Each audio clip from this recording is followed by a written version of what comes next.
चलिए एक बार फिर शुरू करते हैं। मुख्यमंत्री योगी आदित्यनाथ का लोक सेवा आयोग के सम्मेलन को संबोधित करते हुए जाना जा रहा है।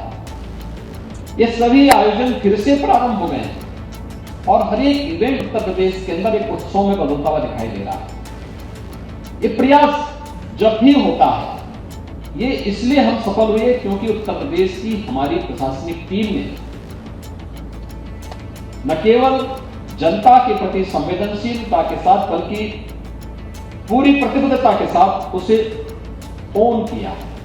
बिना ऑनरशिप के कुछ भी काम नहीं हो सकता। उसने इस बात को स्वीकारा कि नहीं, मुझे करना है, मुझे रिजल्ट देना है। और परिणाम था उसने संवाद बनाया जनप्रतिनिधि के साथ।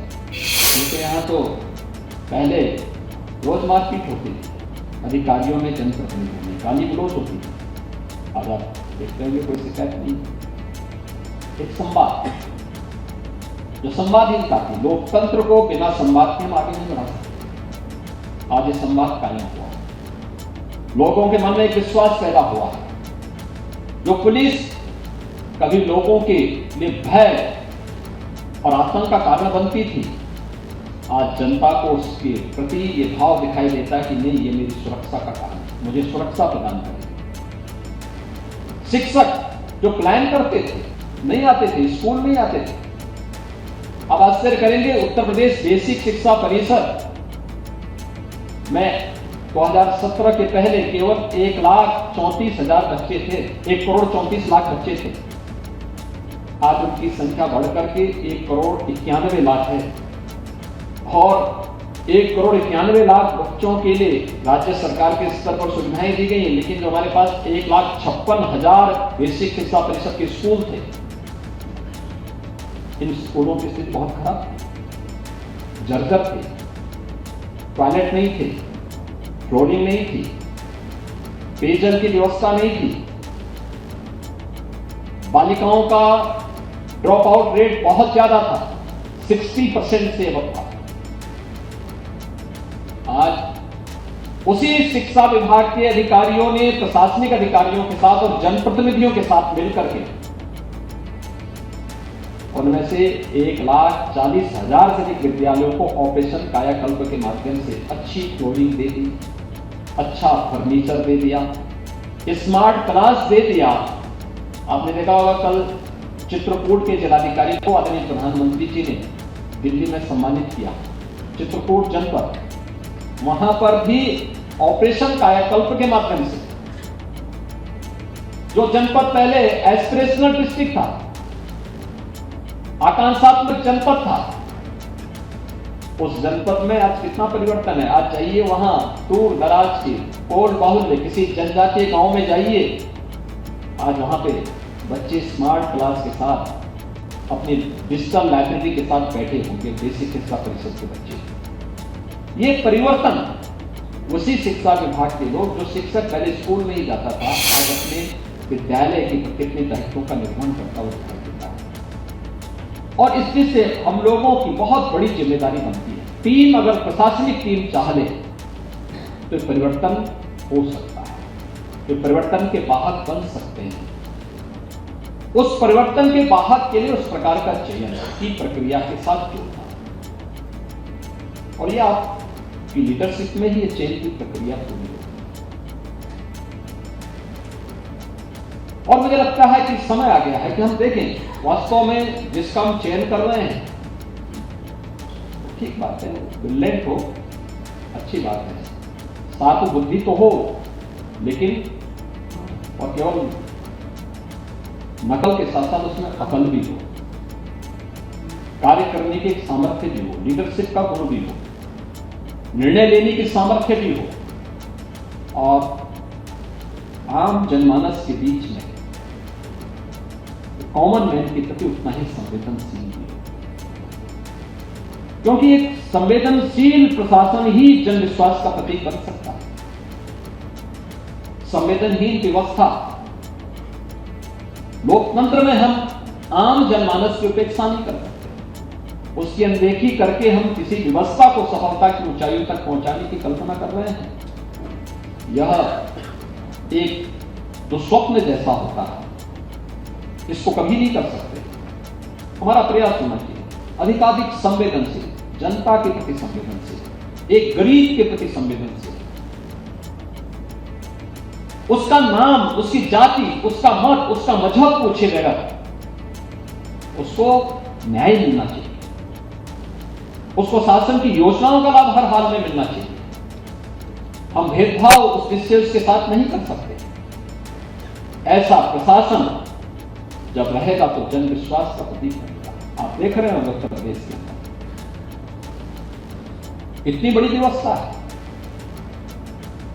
बहुत सारे राज्यों की आबादी जहां से शुरू होती है, उतने हमारे राज्य में उतनी बड़ी तो बहुत सारे मत और मजहब से जुड़े हुए उनके अनुयायी रहते हैं, लेकिन कितनी शांति, कोई दंगा नहीं, कोई अव्यवस्था नहीं। आज ईद है, ईद की नमाज पढ़ी जा रही है, लेकिन एक भी सड़क पे नहीं हो रही है, ईदगाह में होगी। किसी का आवागमन बंद नहीं। आप लोग भी आए होंगे रास्ते से, कोई आवागमन कहीं किसी का अवरोध नहीं है, क्योंकि सबको मालूम है एक कानून का राज सबके लिए समान रूप से है और ये सब पे बराबर लागू होता है, सब पे बराबर लागू होता है, कोई भेदभाव किसी के साथ नहीं। कानून सबके लिए समान होता है, लेकिन ये तब हर समुदाय का विश्वास तब जुड़ता है जब एक संवेदनशील प्रशासन होता है, एक जवाबदेह शासन होता है। लेकिन शासन और जनमानस के बीच में, आम जनता के बीच में जो सेतु का काम करेगा, एक संवेदनशील प्रशासन ही करेगा। उन योजनाओं का लाभ उन गरीबों तक पहुंचाने के लिए, आम जनमानस तक पहुंचाने के लिए उसी को कार्य करना होता है। उसका चयन की प्रक्रिया के साथ जोड़ एक विश्वास का प्रतीक। उत्तर प्रदेश लोक सेवा आयोग में आपने देखा होगा कि अभी मैं उत्तर प्रदेश लोक सेवा आयोग के एक परिणाम को देख रहा था और मुझे बहुत सुखद अनुभूति थी कि जो टॉप 10 थे उनमें से 8 केवल बालिकाएं थी। जो मेरिट सूची आई थी उसमें 10 की, उनमें से 8 बालिकाएं उसमें आई थी टॉप में, और 30% से अधिक बालिकाओं ने उस जो सूची निकली थी उनमें 30% बालिकाएं पास हुई। ये दिखाता है कि जब बिना भेदभाव की, और 75 में से 67 जनपदों का भी प्रतिनिधित्व उसमें हुआ, 67 जनपदों से भी लोग चयनित हुए। एक विश्वास, आप सोचिए जिस जनपद में, जिस गांव में कोई नौजवान यूपीएससी की या स्टेट की किसी पब्लिक सर्विस कमीशन के साथ चयन की प्रक्रिया के साथ जुड़ता है, तो समाचार पत्रों में वहां पे बैनर न्यूज बनती है कि संघ लोक सेवा आयोग की फलानी परीक्षा में इस बच्चे का या इस बेटी का चयन हुआ है। लोगों के लिए सुर्खियां बनती हैं, क्योंकि आज भी क्रेज है सर्विस की, और उस सर्विस की क्रेज होने के नाते लाखों बच्चों के लिए एक नई प्रेरणा बनती है। लोग देखते हैं, पूछते हैं, इंटरव्यू उनके छपते हैं। आप सोचिए कि एक साथ 75 में से 67 जनपदों में ये समाचार छपे होंगे ना। तो एक समाचार उत्तर प्रदेश लोक सेवा आयोग का, उन्होंने Uttar Pradesh public service commission का परिणाम दे दिया, लेकिन परिणाम अगर केवल भेदभावपूर्ण होता, प्रयागराज में छपता बहुत होता, लखनऊ में छपता, प्रदेश के अंदर छपता तो एक कॉलम की न्यूज बनकर के रह जाती, लेकिन वहां से कॉलम की न्यूज उन्होंने दी, लेकिन कॉलम की न्यूज जब जनपद में पहुंचती है तो 6 कॉलम का इंटरव्यू उस सफल अभ्यर्थी का होगा जिसका चयन उसके साथ हुआ है। उनके नातेदार, रिश्तेदार, मित्रों और समाज के तमाम शुभ चिंतकों की शुभकामनाएं उसके साथ जुड़ी होती हैं। लोगों के मन में विश्वास पैदा होता है बिना किसी सिफारिश, योग्यता के आधार पर। इससे बड़ा सामाजिक न्याय और क्या है? अगर हम बिना भेदभाव की चयन की प्रक्रिया को आगे बढ़ा रहे हैं, और यही तो है सबका साथ, सबका विकास, यही है सबका विश्वास और सबके प्रयास का, सबने मिलकर के इस प्रक्रिया को आगे बढ़ाया, और वो प्रक्रिया इतनी अच्छे ढंग से आगे बढ़ी कि आज मैं देखता हूं प्रयागराज में अब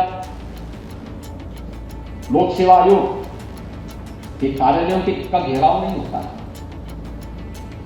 17 के पहले क्या स्थितियां भयावह दृश्य होते थे। युवा सड़कों पे होता था, सुसाइड करता था, मैं योग्य हूं, मेरा चयन नहीं हुआ। लेकिन आज दृश्य नहीं है। आज हर नौजवान इस बात को कहता है, नहीं साहब अच्छा हुआ। आज वह जानने का इच्छुक होता है, उसके मन में एक विश्वास है और तैयारियां करेगा। प्रयागराज जनपद हमारा एक ऐसा जनपद है जहां पे 2.5 से 3 लाख छात्र प्रतियोगी परीक्षाओं की तैयारी के लिए हर समय मौजूद है। वहां किसी भी घर में आप जाएंगे तो वहां पर आपको बच्चे परीक्षाओं की तैयारी करते हुए दिखाई देंगे। विश्वविद्यालयों के छात्रावासों को या अन्य संस्थानों के द्वारा संचालित छात्रावासों में भी बहुत आयत में छात्र रहते हैं, लेकिन तैयारी करते हैं, अलग अलग परीक्षाओं की तैयारी में भी रहते हैं। अब प्रयागराज अव्यवस्था का नहीं बल्कि लोक सेवा आयोग की शुचितापूर्ण पारदर्शी भर्ती की प्रक्रिया से संतुष्ट होकर के उसे अंगीकार करता है, उसे स्वीकार करता है, उस प्रक्रिया के साथ जुड़ता है।